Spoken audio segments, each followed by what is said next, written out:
World leaders are gathering in Copenhagen for the climate talks. That's where our own John Harwood is along with a special guest. Hello, John. Hey, Larry, and thanks so much. I'm joined here by Congressman Ed Markey of Massachusetts. He chairs the House Select Committee on Energy Independence and Global Warming. He's part of a very large delegation of U.S. officials here in Copenhagen. And let me start with the issue that Larry Kudlow just mentioned, the $100 billion that the United States committed to being part of raising for developing countries by 2020. Where's that money going to come from, and how do you tell your constituents back in the United States who are worried about their economy that we can afford it? Well, the $100 billion would be a commitment made by all of the nations of the world, the developed world, and our fair share would have to be contributed. But mostly that would be covered by the Waxman-Markey bill, the provisions which we have within that bill for international deforestation, adaptation, and mitigation. And what would I say to my constituents? I would say that half of our trade deficit is importing oil. Half of our trade deficit. And we import it from countries that we should not be importing it from, for the most part.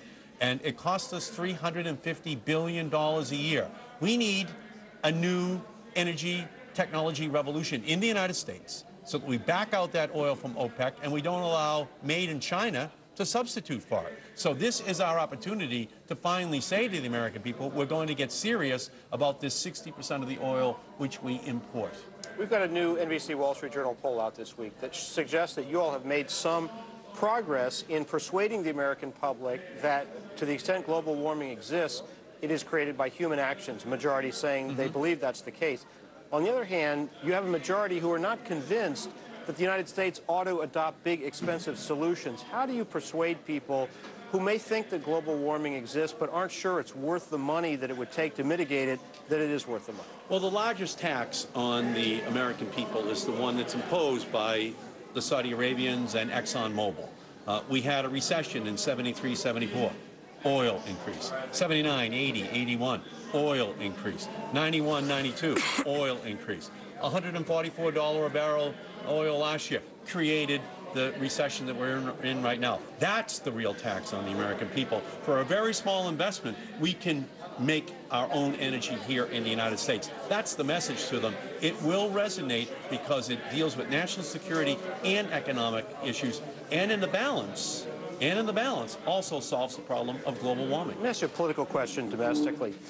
You have many people back home who say that, yes, you've passed it in the House, 17% reduction in carbon emissions, but how can President Obama commit to reductions when you can't get it through the United States Senate? Why do you think that the United States Senate, which is now struggling to get 60 votes for health care legislation, can get 60 votes for something as politically difficult as this? Well, all of the experts said that Waxman-Markey couldn't pass right up until the day it passed. So I'm very comforted that the same experts are now saying that the Senate can't pass an energy bill. I think they're really worried right now that a health bill might pass since they predicted for so long it couldn't pass. I think that Senator Lindsey Graham, Senator Joe Lieberman, Senator Susan Collins, others who are very interested in these issues are working together to find a piece of legislation that they can all support that will get the 60 votes. You think it will pass? I do think it will pass. One final question on these negotiations here. A lot of times with major legislation, it looks like it's failing until the moment it passes, but sometimes it doesn't pass. How do you tell the difference, or what signs do you see here that tell you that this will be successful and we won't come out of here in 24 hours and say it didn't work?